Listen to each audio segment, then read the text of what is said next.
It's still getting used to this new microphone. Hi, it's Friday. It's 3 o'clock. Welcome to Together Unlocked. Can I just have a little wave in Birmingham to tell me you can hear me? Oh, we can hear you. You're ever so slightly out of sync for some reason, but we are hearing you. Yes, I think the internet is running a little bit slow this afternoon. I've just been informed that the winds here in Canning Town in Newham are gusting up to 46 miles an hour. If we suddenly have to take a break, it's probably because something has blown over in the garden. But in the meantime, this is Together Unlocked, brought to you today, as always, by Together 2012. I'm Ju Gosling, artist and artistic director. With me in my East London studio is our chair, the artist Julie Newman. We're going to come back to us for some audio description in a minute, but first of all, we'll go to the West Midlands, the other end of the virtual sofa, for some introductions and audio description. But first, I should say it's Friday, so it's dressing up to go out to stay in day, where we dress up to do something real or imaginary that we're not intending to do outside of the house. So we can go to the moon, we can go to the bottom of the sea. During lockdown, we could just go shopping because that was as unlikely as anything else. So I'm interested to know, guys, what do you look like and what are you dressing up to go out to stay in to do today? Well, hi, good afternoon, everybody. I'm Josh Surgeonator. I'm also one of the hosts of Together TV, and I am a PhD student. I have long-ish blonde hair that's swept over, cleanly shaven today as well, and I am wearing a grey t-shirt that has a green collar and green sleeves, and on it there is an anchor, and it says Dropkick Murphys in big letters, which is a t-shirt I brought at a Dropkick Murphys gig last year, and I'm wearing that. It's a bit of a stressful time, bit of a stressful week, so I've got it ready to go to a nice punk gig this weekend with some very loud music and some slightly questionable dancing. Great, and we'll talk about that later. Coming up after 3:30, we have our Something for the Weekend feature where we recommend things to do online and offline at home over the weekend. So Dropkick Murphy, she says at the age of 58, is a band. That's right, is it? Yes, Sorry. You young people. a Celtic punk band, I think is how Actually, they they're sound described. unmissable, so I'm going to have to get that up on Spotify later. Robin, what do you look like? Where are you going? Yeah, hi everybody. So I'm Robin Surgeonator. I am business director at Together 2012 and the fourth co-host of Together TV Unlocked, up here in Sutton Coldfield. Okay, so today I appear to have slightly yellow hair today, so I'm turning blonde like Josh. It's because my hair's so blonde. It's turning reflecting. yours. Yeah. Okay, You fair know, enough. the old ginger light is permeating YouTube again. I am wearing no rimmed black armed glasses. I'm reasonably shaved-ish today. Still looking thin, still trying to keep thin in lockdown. That is my target, to be thinner by the time it finishes, whereas many other people are doing the opposite because they haven't been able to exercise. So it's completely not their fault. However, and today I'm trying to get myself in shot here. I am wearing a very thick. I'm not sure if it was a good idea. I was listening to the wind, trying to blow my van up the road earlier, thinking it's going to be really cold and forgetting that the lights were going to be on us. So I'm wearing a very thick sheepskin lined black zip up hoodie. But most importantly, on the left breast is a rather gorgeous kind of skull monster face. I won't turn around, but there's a much, much bigger one on the reverse of this. And that's because I'm dressed up to not go to a monster's ball because I love a good monster's ball. And I think we'll have to come back to Monsters Ball in a minute. We will let you take that off, all things considered, but not yet. So I'm Ju Gosling, also known as the artist Ju90. I've got short red hennaed hair in what we call a corona crop. I've got black plastic glasses, black wrist braces, silver jewellery, and indeed a black t-shirt today, and in pink and white on it it says Ed Film Fest. On Wednesday, our Ted yes. Fringe, Edinburgh Fringe Festival teddy bear, Oh, won yes. the Clockwork Paralympics for this week and is behind us wearing a medal. The teddy is sitting in front of our Together 2012 graffiti banner. We made that a few summers ago with the help of a company called Graffiti Life. We all painted it together, and it's got, if you could see the whole thing, symbols all over it of all the different arts activities we run through the year, from dance, carnival art, street art, visual art, craft, music, photography, film making, and more. We're going to tell you through the show about how we're offering those activities through our Join In From Home web based program. And this is part of it. So, finally, Julie, who are you? What do you look like? I'm Julie. I'm the chair of Together 2012. We're very busy, aren't we? When I think about all those things we do, my goodness, I feel quite exhausted. I've got silver and gold hair. I've got dark rimmed glasses. And today, although it looks black, it's not actually black. It's a dark khaki polo shirt. Um, I'm also wearing, before I start on why I'm wearing that, I'm wearing my new bracelet that I got for my birthday, which is in the shape of a torque. Now, it was pointed out to me that not everybody knows what a torque is. And a torque is a type of bracelet made of twisted metal that was common and very popular, as I understand it, because loads have been found. In the Anglo Saxon times, also shared by Vikings and Celts. My torque has got 2 wolf heads on it, which I consider to be wonderfully strong. I'm going back in time to 1966 into 67 when I'd finished technical college. I'd got my exam results and was about to go to start my nurse's training, and I was a librarian. Where hey, now I've been watching The Librarians, and every time they get together, because this is a wonderful show on the television. It ran for about 4 years, and there were 4 librarians who went all around the world and collected artifacts and conquered evil in whatever form that might take. And basically, were very good. They did a good thing. And every time they say, we're the librarians, I want to say, yes, I was one of those. And so I'm a librarian for the weekend. Yes, I do find it slightly difficult when I hear in these sort of ancient reruns the kind of I'm a librarian. But I also realise that I never got a chance to quite finish what I was saying. I am going to the Digital Edinburgh Fringe Festival. We have mentioned it before. We will flag it up again in something for the weekend. But here is our Ted Fringe Bear, who won the Clockwork Paralympics. I just wanted to mention him again. Again. Yes, we actually won for once. You would think this was, as we race Clockwork toys and they randomly choose a competitor, it would be impossible to cheat. But actually, it's almost entirely won in the West Midlands. So there you go. I would call that a dark mossy green, not a khaki green. But there you go. So, did you used to wear green as a librarian? It's not a colour I associate with librarians. But I couldn't find a pith helmet, and sort of like, I thought you cannot be a librarian and go saving the world without a pith helmet. So I thought this was that well-known symbol of colonialism. That's the one. Collecting artifacts and librarian American program. I hasten to add before this show gets completely out of control. Is there anything else that you want to contribute to this discussion? We're a chat show, we're an arts show, and coming up at 3:15 we have our app date. This is a new feature we introduced last Friday, and you'll hear more about it, but it's all about the new NHS coronavirus app, the pilot taking place in Newham, and how everybody else can join in.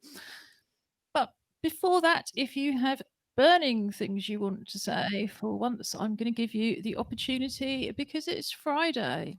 Well, I have something that is that we might want to revisit, but Julie just reminded me when talking about Vikings. I had this headline flash up yesterday, um, about that they've got evidence that the Vikings were incredibly gender fluid. And when you think about, gender fluidity being a relatively new, not a new thing, but certainly in terms of its common understanding or awareness of it. And actually, I think it's something we, obviously, what we believe in the show and the inclusivity that we promote and regard and everything else. I'm doing things in my hand. It's the wrong hand, um, as ever.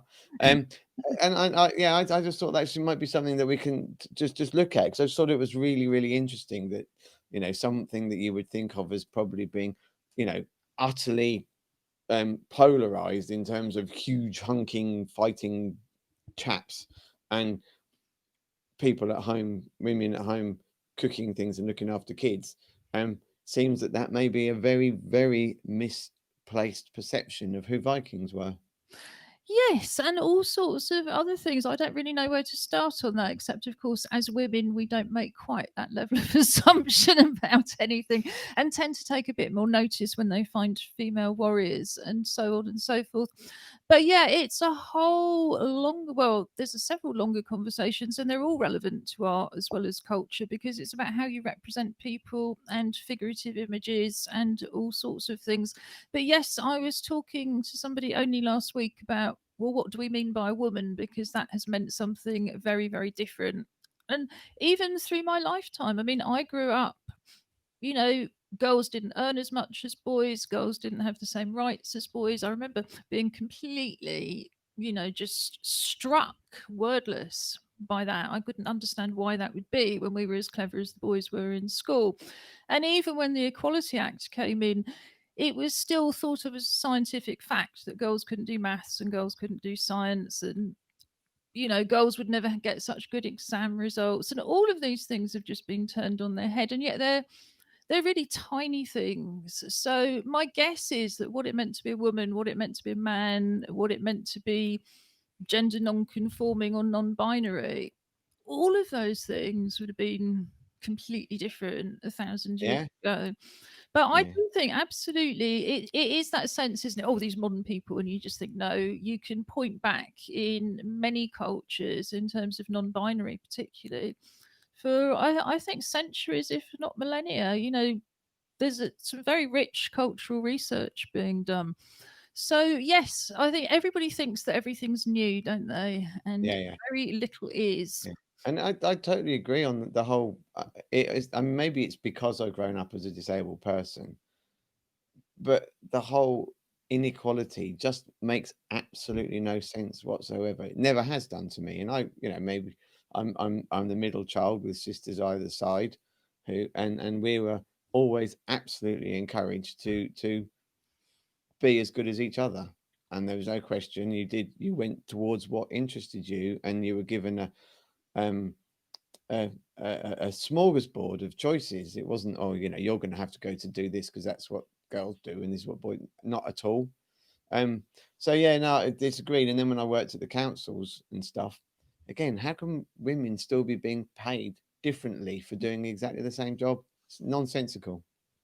Yeah, I mean, what you were saying about, women can't do maths. There's a book and a film, and I've been meaning to see it, and I haven't yet, called Hidden Figures, which is the story of the female black mathematicians that worked for NASA in the space race, and then kind of got no real publicity until somebody wrote a book about it, which is ace.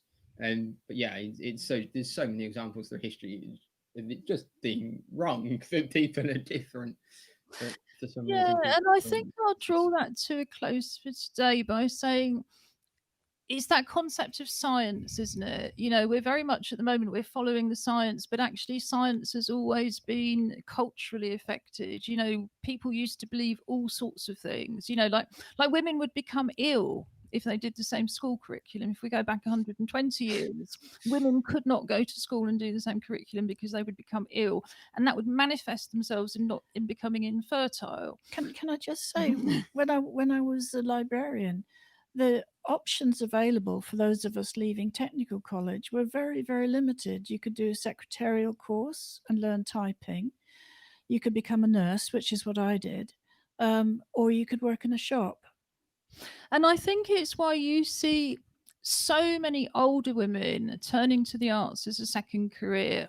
You know, very often as disabled people, because they've had a life-limiting illness that's led to their redundancy, or it's just one of those professions where you kind of pretty much find yourself out by your early 40s or 50s, because women just haven't had those opportunities earlier. And we have to hope that they continue to get the opportunities now. But I think that's quite a good time to start our update. And what I'm going to do is put a film on, and then we'll just have a quick chat about it. I did think about doing this live, and I thought it was just fraught with difficulty and possibly quite dull as well. So I'm hoping this is more exciting. This is me getting my letter today from the NHS and installing the NHS coronavirus app for the very first time. So the letter has come. It's going to give us priority access to the NHS coronavirus app. Usually I would quarantine my post for 3 days in case the delivery person is infected and has coughed on it. So I'm just going to put a bit of PPE on before I take it out of the envelope. So this is what I would usually wear to take in deliveries as a minimum. There it is. If you haven't had one in the post today, this is what it looks like. I'm not going to get any closer to the camera for obvious reasons. So I'm just going to get rid of this envelope.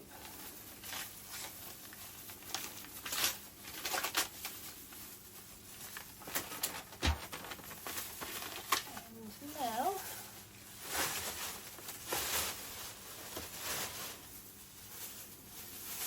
I'm going to pop these off and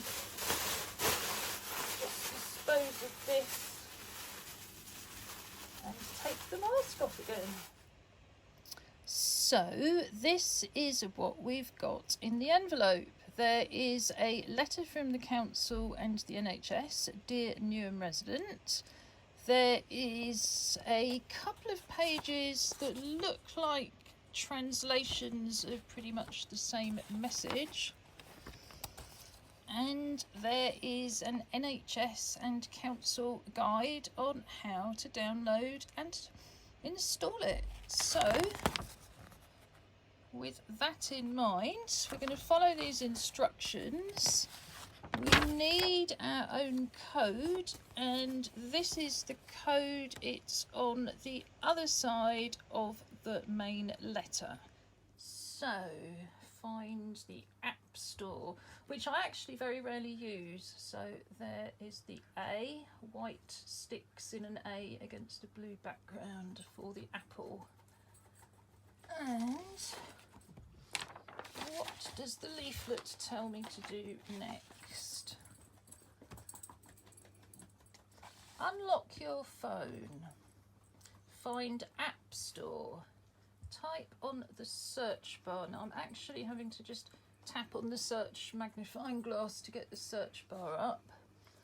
And now, can't tell whether it's one word or two. I think it's several separate ones. I think it's NHS space COVID COVID dash 19 and see what happens. Yes, NHS COVID-19 official NHS contact tracing app get. So all I'm going to do is click on get, and the iPhone asks me to double click on the side to confirm that it's really me. And now it's just got its little, it's downloaded really quickly, so I can go straight away to open it. And what you get is something that says currently only for NHS volunteer responders, Isle of Wight and Newham residents, how special are we? And it says, we all want to get back to the things we love, oh don't we just, and we can all do our bit to help. This app is an important part of the NHS test and trace service. The more of us that use it, the more we can improve it and indeed save lives. So now I've got a box at the bottom to enter the code. So I need to go back to page 2 of the council letter. Funny how everything digital seems to generate a huge amount of paperwork. This is where I'm going to have to get to my lovely assistant to read the code, because in fact I don't have enough short-term memory to remember that number of numbers. There seems to be, I think it's an 8-digit number. Could you just read me the one at the top, please, Julie? Nobody else can use it after this, by the way. Lowercase mgg MGG 5 lowercase zze said, what, 2 Z's? yes, So it was MGG5. Did you say then there was a dash? no, zzeo, sorry, E0. Oh, okay, it's put the dash in. ZZE0. And then it's pressed to continue. Continue! We are in. So now there's the usual privacy agreement where, of course, one should read it, but we all trust the NHS if nobody else. So I'm just going to go, I agree. But do read it, of course. And then it's asking me to set up some app permissions, and that's just the usual thing you go through with an app. So I'm going to go continue, enable, allow, and now all I've got to do is enter the first part of the postcode, which is E16, so it can tell me whether we have an infection rate that's average, above average, or seriously difficult. It is active and scanning. The E16 area risk level is low. Now, I might slightly disagree with that on the grounds that it's 4 times as high as it was a month ago, but nonetheless what it means is that we don't have a higher risk than anybody else in the UK. So now I have these different things. I've got contact tracing on, and all that means is that the Bluetooth is working.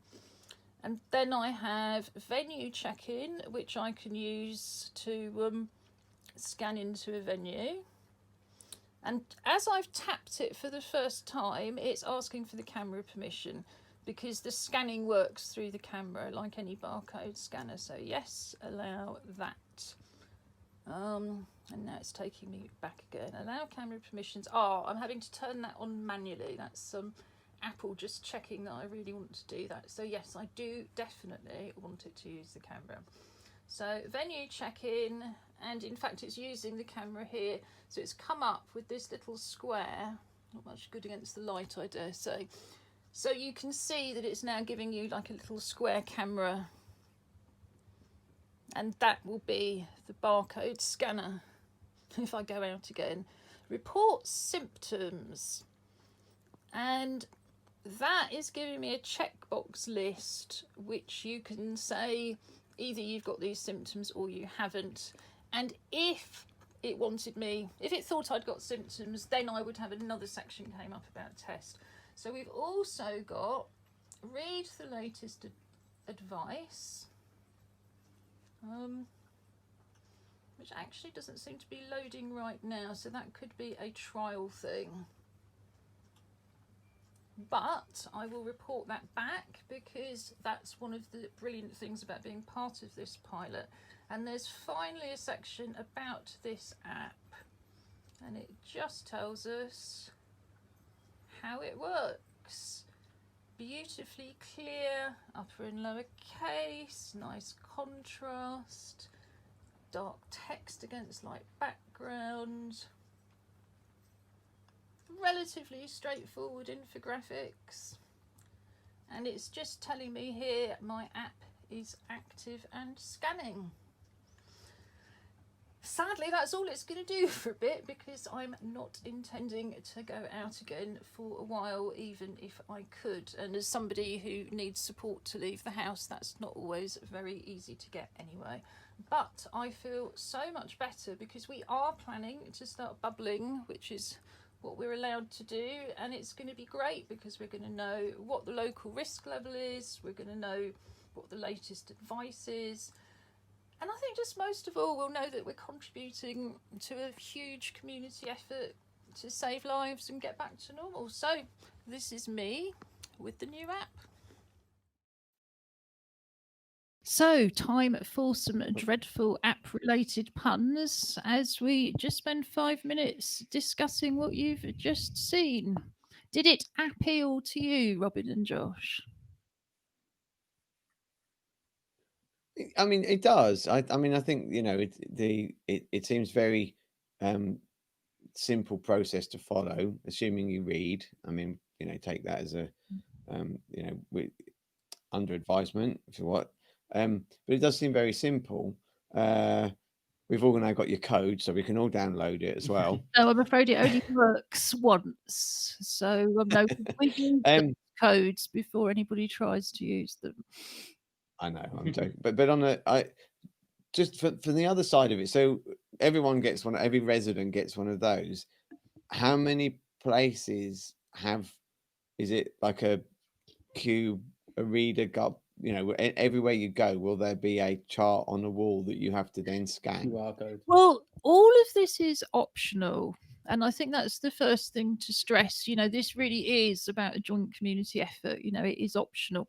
But yes, as I understand it, and we'll be coming back to all of these functions in detail next week, what happens is if you're running a venue, so I think it's more useful to think of it as a venue. If you're running a community centre, you're running a library, you're running a cafe, you have the ability just to register for the app, but as a business.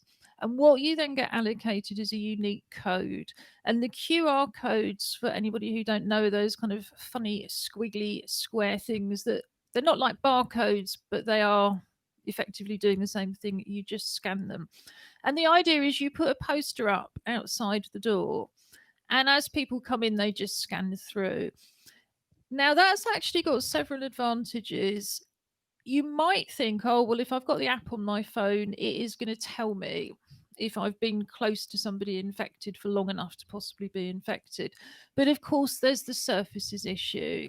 The reason I was quarantining the post, what the app can't tell you directly is if you've just touched a surface briefly after somebody who was infected. If the venue has a really big outbreak, it might be a day centre and lots of people are becoming infected, the local authority, the council, will come in to start tracing people, and they will put an alert on the system. So the app will simply tell you went to a venue where it could be problematic, you need to take this action. So it's all very much just driven by the app. Nobody else will know that you've scanned it. The business doesn't keep any data, the NHS doesn't keep any data. All of the data stays on your phone, which again is something we'll discuss more next week. But your phone uses a little bit of data. Every so often it will log on to log on using Wi-Fi or data on your phone, and it will just get the most up-to-date list of venues where there's been an outbreak. And then if you visited one at a kind of relevant time, the phone will just tell you. It only holds that information for 2 weeks on your phone, because after 2 weeks you wouldn't it wouldn't be an issue anyway. It wouldn't, it just wouldn't, you would already be ill if you were going to get infected. Yeah. So any of the data the phone does hold, and all of it is anonymous, it dumps after this 14-day period, including the postcode. You only put in the first part of the postcode, so it can't identify you anyway. But it only lasts at the moment for 2 weeks. And then you can choose whether you want to put in your work postcode, your holiday postcode, the postcode of your parents, if you're trying to check that. I think, like all of it, it's in development. This is the point of the pilot. So later on, it should be possible to have more than one postcode just permanently on the phone, and ones that you can put on temporarily or not.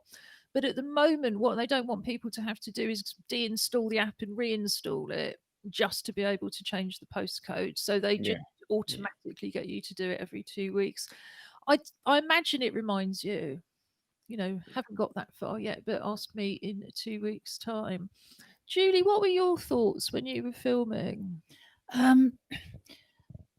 It would be helpful to know if I was, say, for example, going to E6, which is where I live, what I'm going into. I mean, it's all very well the risk in Canning Town being low, but if I'm going to bubble over to my little flat, then I want to know that what's going on over there. And Yes, so just to reassure everybody, the app doesn't know where you are.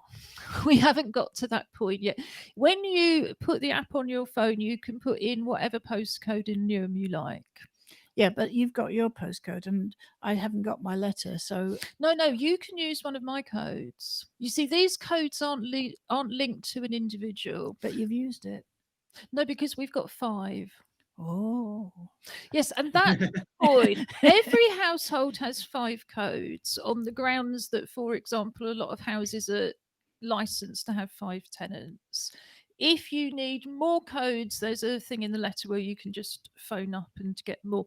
But no, I think people think it's a lot more complicated than it is. And actually, all of it is very straightforward. They've just randomly allocated these codes, which you will need. well, that can I just say, and when you said about the shops having the signs outside, I wouldn't stop outside a shop, get out my iPhone and scan it in the street simply because I get worried about stealers coming along and thieving And it. I think that's a really, really good point, and we can certainly feed that straight back to businesses that they need to do it inside the door. And Yeah, I had I've already thought of that.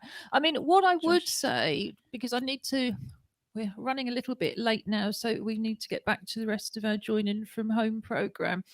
But very often, if you go to a venue now, you have to leave your name and address. And the first thing you do when you get there is you've got to fill in all these forms.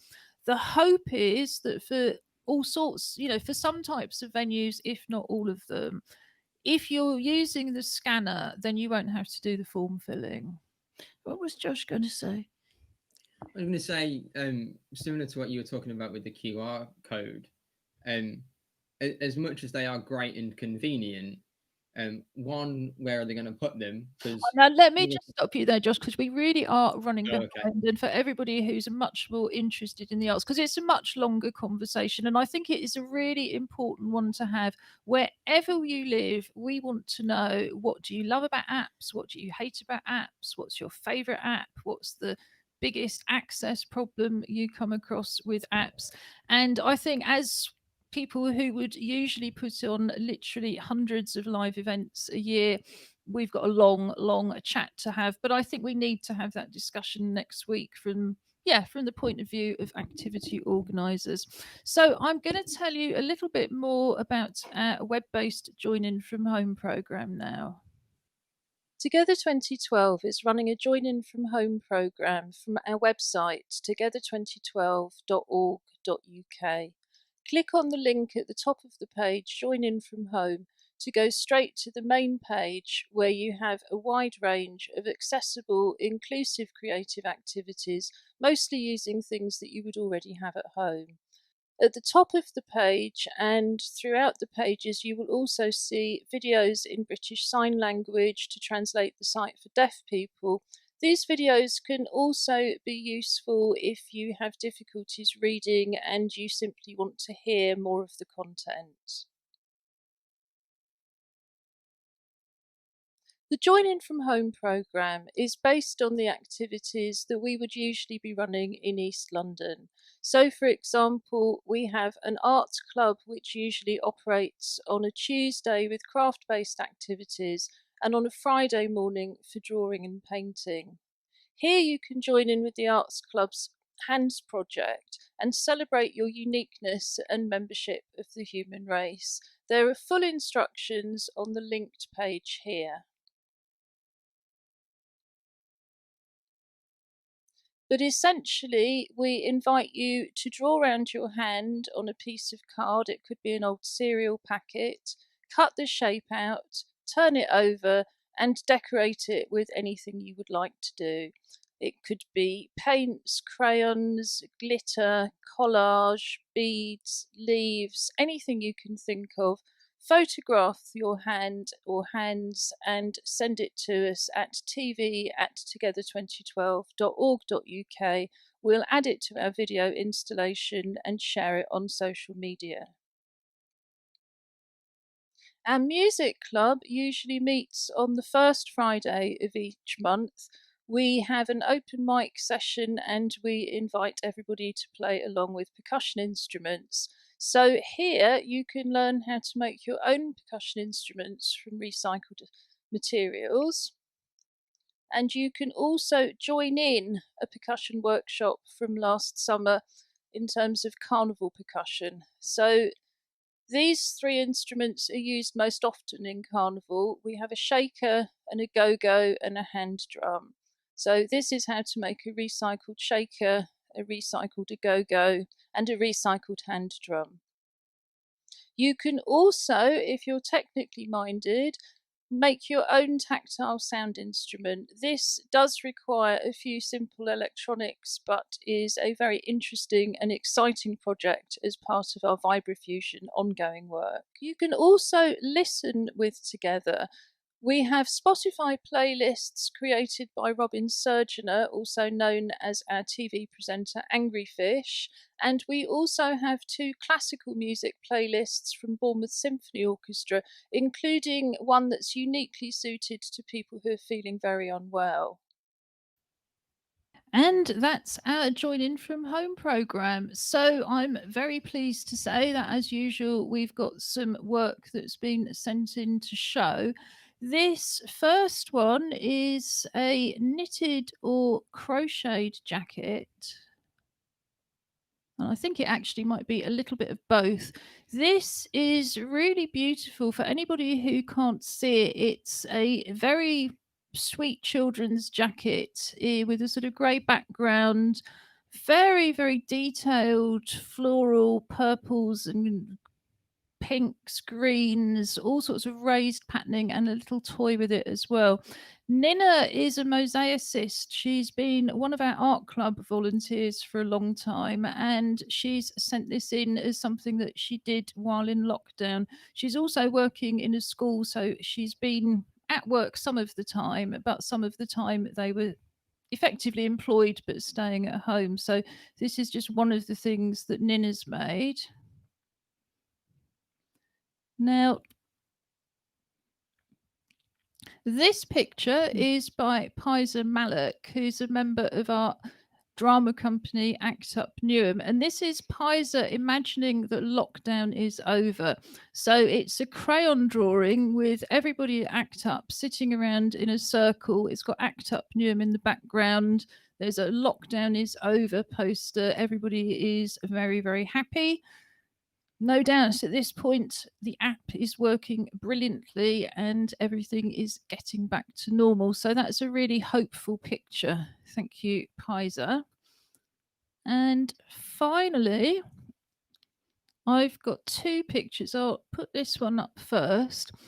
This is by Dwayne Bryan, who's one of our artists and musicians in the club's programme. Dwayne, before lockdown, was experimenting a lot with combining pencil and acrylic paint and looking at faces in quite a sort of geometric way, which is what he's got here. He's got a sort of oblong rectangular outline in pencil. He's got some pencil eyes and nose, and then he's putting strips of red paint and black paint across the mouth, red at the top. But what I also like about this is it's got the shadow of Dwayne holding up his camera to take the photograph. And I think that actually makes it really special. And we've talked before about how these accidental elements can be so effective. And finally, there's another one of Dwayne's.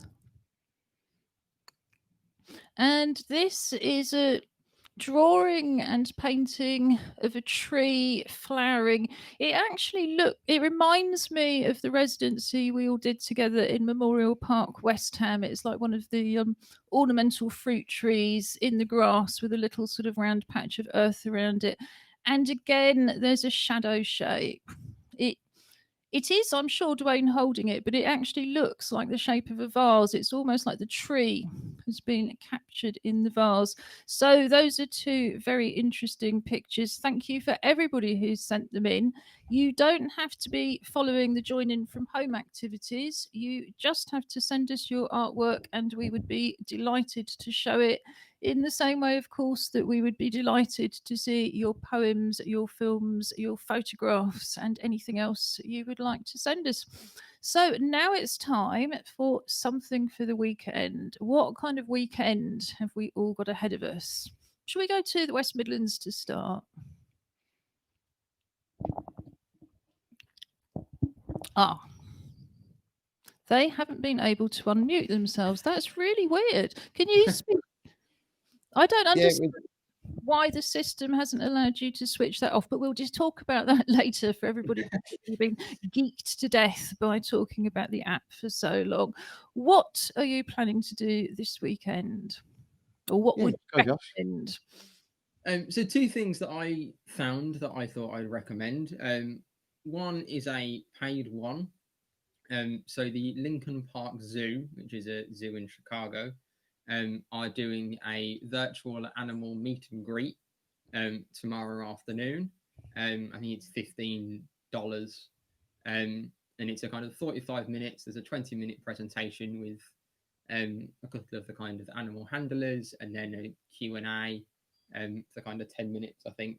And that is going to be based in the Arctic tundra area, I guess, to meet the polar bears, which sounds like it could be interesting. It sounds amazing. I mean, I'm just going to stop you to talk about it for a minute because, I mean, before lockdown, it wouldn't have occurred to us that we could virtually visit another part of the world and virtually meet and greet their animals.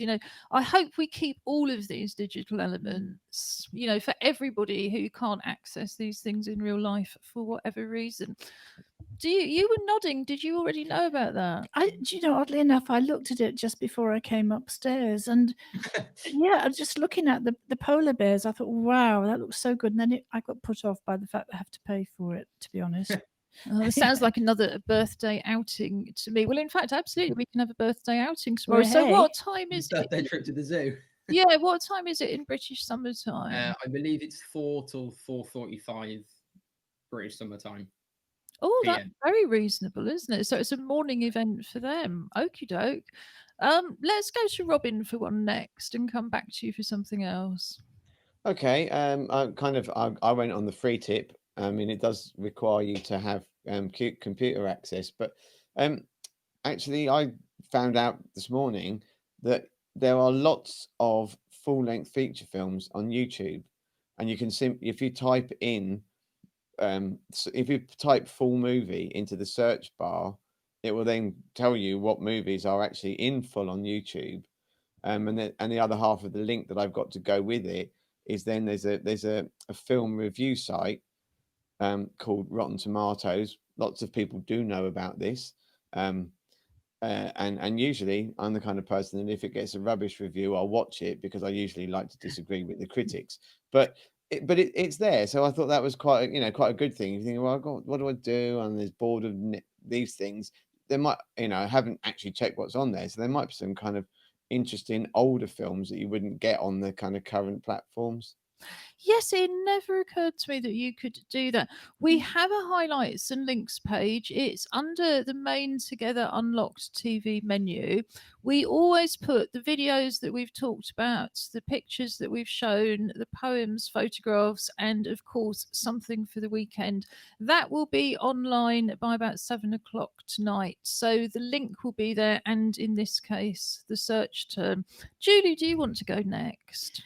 Yeah, I mean, I completely endorse what Robin's saying. I've used that in the past to watch. Is that Rotten Tomatoes or YouTube? No, the YouTube films. I've watched loads of very difficult to get hold of films. So I've watched a lot of films from all over the world, but also I quite like it for some of the old black and white films. So I really, really support what Robin's saying. I think that's a lovely idea.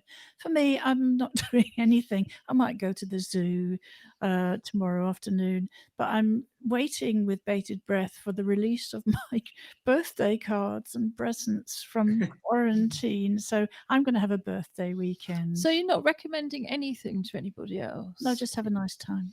I think we're going to have to make one of these unboxing videos for Monday, which is such a phenomenon on the internet. Let's see what it's like when you've got a 73-year-old in lockdown who hasn't seen her presents because they've been quarantined. I might just put it off till next week and we could do it live. You never know. Okay, so there might be rebellion amongst the ranks. I am going to continue to do, first of all, what I did last week, and that is the virtual Edinburgh Fringe Festival, which would be running in usual times right up until the end of the month, because it always runs for 3 weeks and ends on the bank holiday. From the central website, there are hundreds, if not thousands, of streamed productions. Some of them you're encouraged to donate for. Well, in fact, I think everybody would, of course, appreciate a donation. But it's just such an incredibly rich mix. Also, the thing about the Fringe is it attracts everybody from top stars to basically school plays. And they've got Virtual Fringe Central running. And in fact, they've been running that since the beginning of August because it would usually open in advance of the festival. And Fringe Central is a place that the Fringe Society operate. I mean, it's a venue in itself, really, isn't it? You know, you've got loads and loads of information. You've got spaces to meet up. You've got events for artists. And they've put a digital set together so that anybody who hasn't paid to register, because usually you would, part of the Fringe is, you pay to join the Fringe Society and then you get everything you need to be able to put the production on. But this is completely free. So if you've ever thought about taking a show up to Edinburgh, it's actually an incredibly good time because you can get all the company support through Fringe Central and you can see loads of performances within the sort of genre that you were thinking of, whatever that might be, because there's certainly things at Edinburgh that I would never have imagined. But while I'm still talking, I am also going to see the virtual BP Portrait Award 2020. And what it says is discover the stories behind the portraits. So they've put together, it's a very, very prestigious international competition, and there's a big exhibition every year. They've created a digital exhibition this year, and they've put a lot of thought into it. So what you have, which you wouldn't have in real life, is an opportunity to watch these videos from the artists and to find out more about the work. So that looks really interesting to me. So if we go back to the West Midlands, I think you had another one for us, Josh. Yeah, I had a couple. The first one I'll do is a free event, and it's a free grant writing workshop, which is on Saturday evening, 6 to 7:30. It's being run by an American company or American lady, but it's about kind of how to write grants, tips for writing them, how to research them. So the how to research them might not necessarily be super applicable. I not knowing what she's going to talk about, obviously, but it is an American-based event.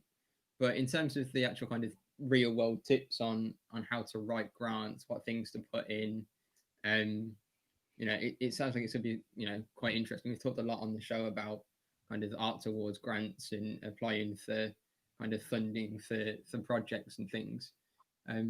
So that might be quite interesting. I think it sounds fascinating, and again, exactly the kind of thing that we wouldn't have had access to previously. And it's funny because you're right, we have in our heads that we apply for grants locally, meaning in the UK, or in terms of lottery, it would be England or Wales or Scotland.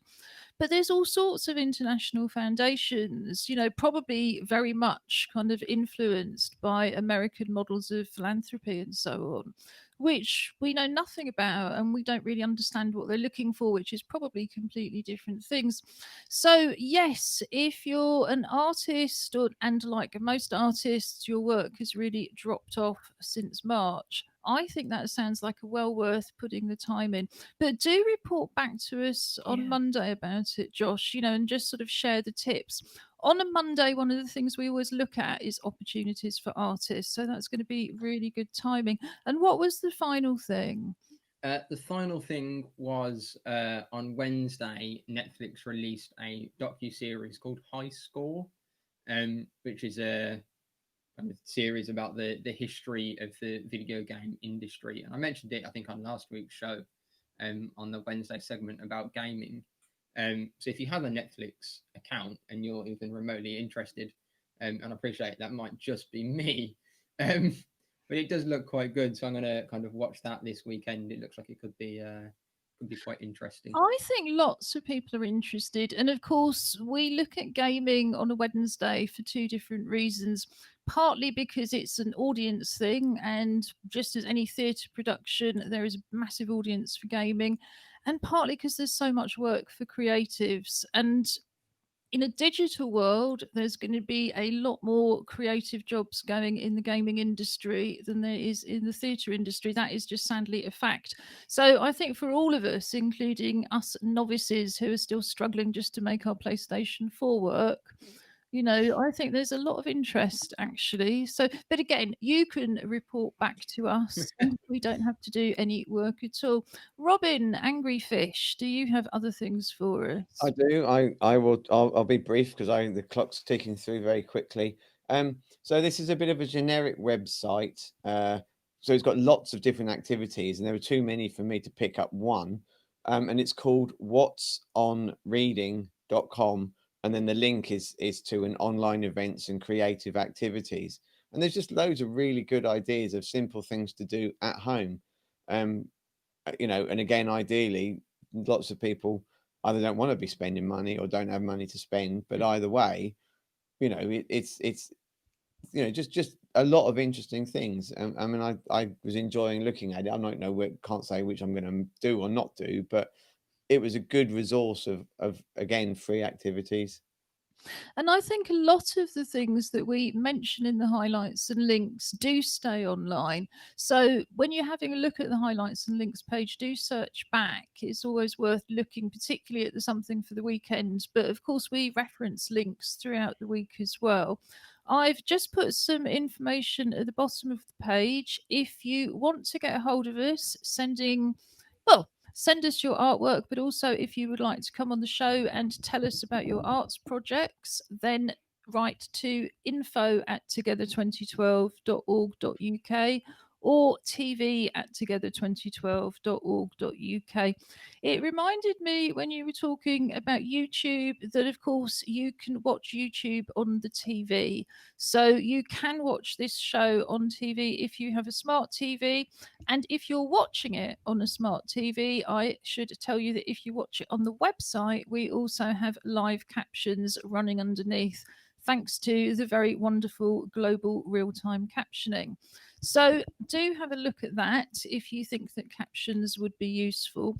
We put the recording of the show back up by about 8 o'clock at night, and we have the captions available then too. So don't think about using the YouTube auto captions. It can take, particularly on a Friday, several hours for the captions to process after they've been uploaded. But by tomorrow, you should be able to watch a wonderfully captioned show. And also, if you're in Newham and you're trying to work out what to do about the app dates are available separately on our highlights and links page. On a Friday, we always end up playing out with a song, very often by Robin Surgeonator, also known as Angry Fish. So he's going to go and get ready. Josh, while Robin is getting ready, we've got two special shows coming up, haven't we? Where we're being thrown off the sofa. Yes. So a week today, and then the following Wednesday. So the shows either side of Bank Holiday Monday is going to be a youth takeover.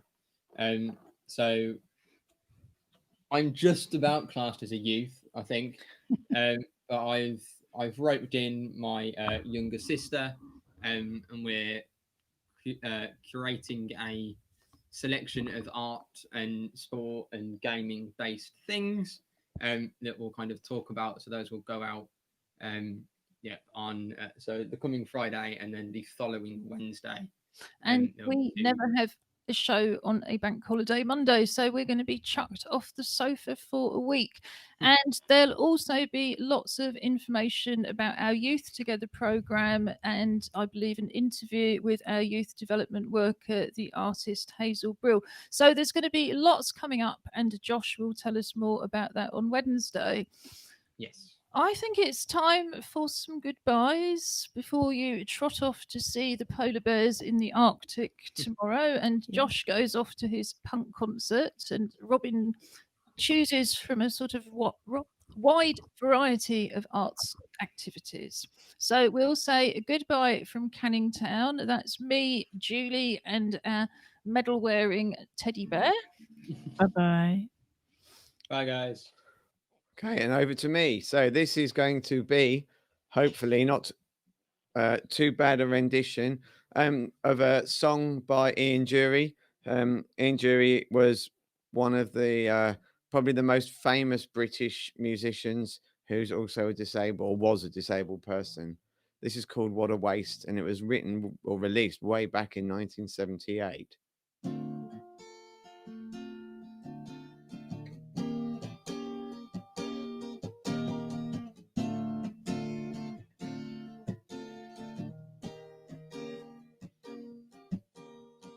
I could be the driver in articulated lorry.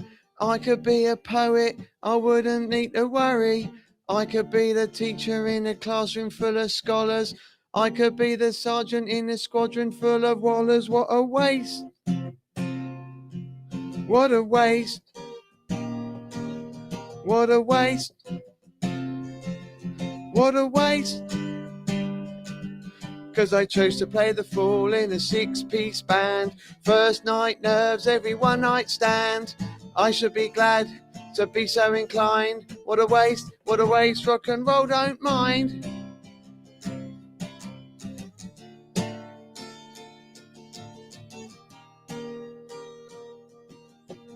I could be a lawyer with stratagems and ruses. I could be a doctor with pooses and bruises. I could be a writer with a growing reputation. I could be the ticket man at Fulham railway station. What a waste! What a waste! What a waste! What a waste! 'Cause I chose to play the fool in a six-piece band. First night nerves, every one night stand. I should be glad to be so inclined. What a waste, but I don't mind.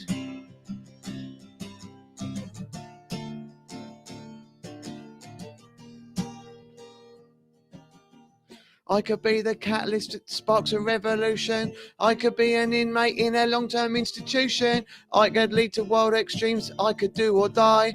I could yawn and be withdrawn and watch them gallop by. What a waste! What a waste! What a waste! What a waste! 'Cause I chose to play the fool in a six-piece band. First night nerves, every one night stand. I should be glad to be so inclined. What a waste, rock and roll don't mind. Ba-da-da-da-da-da-da-da. Ba-ba-doo. What a waste, but I don't mind. Chose to play the fool in a six-piece band. First night nerves, every one night stand. I should be glad to be so inclined. What a waste, but I don't mind. What a waste, but I don't mind. 'Cause I chose to play the fool in a six-piece band. First night nerves, every one night stand. I should be glad to be so inclined. What a waste, rock and roll don't mind. Thank you. Have a wonderful afternoon. Ian Drury, you'd be proud of me. Honest. Have a great time. Bye.